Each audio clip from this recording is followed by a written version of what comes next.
Namaste. My name is Chris Khatri. I reading class 1. I am years old 7.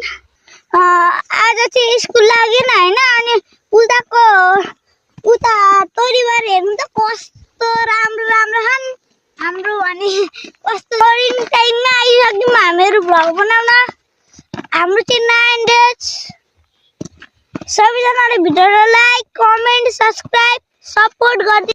Hello guys good morning. I hope तपाईहरु सबैजना सन्चै हुनुहुन्छ होला अनि म पनि सन्चै छु आरामको सले छु। अनि guys welcome to my 100 days mini vlog challenge अनि आज चाहिँ डे 9 अनि so hello guys welcome to my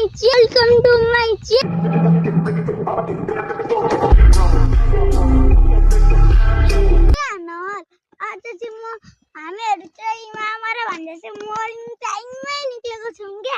अरु आज चाहिँ कस्तो होस् लागिरहेको छ अनि यसो भ्लग बनाइदिउँ न त भनेर के सिसोमा सबैजनाले भिडियोलाई लाइक कमेन्ट अनि सब्स्क्राइब पनि गरिदिनु होला। सक्नुहुनेछ मर्निङ भ्यू यस्तो छ अनि अहिलेको चाहिँ 10 बजिरहेको छ अनि आज चाहिँ फ्राइडे हाम्रो कलेज पनि छुट्टी भएको थियो हैन। आज सार्वजनिक बिदा अनि भोलि शनिबार भोलि पनि छुट्टी छ।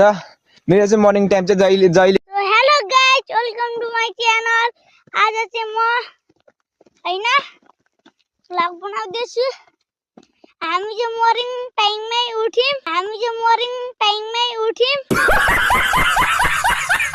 र हामीहरु चाहिँ मामा र भान्जा यसो भ्लग बनाइदिउँ न भनेर क्या। अनि गाइज हाम्रो चाहिँ अब अस्तिको भिडियोमा मैले अगाडिको भिडियोमा हैन मकैहरु कत्रो भएको थियो भनेर देखाएको थिएँ भिडियोहरुमा हैन। अब के रोपेको छ भने देखाएको थिएँ अनि फाइनली गाइजहरु नि यत्रो भइसकेको छ। तोरी बारीहरु मकै भयो हैन देख्न सक्नुहुनेछ। यो कुकुर चाहिँ फेरि म जता गयो त्यतै आउँछ के गाइज अनि देख्न सक्नुहुन्छ मकैहरु यत्रो भएको छ हैन। अनि यहाँ यता पनि मकै छ यहाँ तोरी बारी देख्नु यहाँ धनियाहरु पनि छ यसो अचार सचार खानको लागि मकै बारीमै धनिया पनि रोपेको छौं हामीले हैन। अनि यहाँ अहिले भर्खर मैले पानी लगाएको लसुन बारी हो। कोपी चाहिँ हेर्नु न यत्रो मर्न आँटेको छ क्या त्यो अब जाडोमा कक्राक्क पर्छ क्या जिक्रिक्क पर्छ अनि कस्तो हुन्छ क्या कोपी त्यही भएर मजाले फलेन है। यहाँ चाहिँ मटर रोपेको छौँ अलिकति खाना हुन्छ भनेर। अनि आज चाहिँ मर्निङ टाइममा भान्जा र म भिडियो बनाउँदै मर्निङ टाइम त हो तर अहिलेको चाहिँ 10 बजिसकेको छ गाइस देख्न सक्नुहुनेछ है। हाम्रो घर यहाँ छ हैन। उहाँ चाहिँ स्कुल जान कि स्कुल भइगयो उहाँ स्कुल बन्दैछ पछि चाहिँ अब विकास हुँदै गयो भने चाहिँ राम्रो हुन्छ।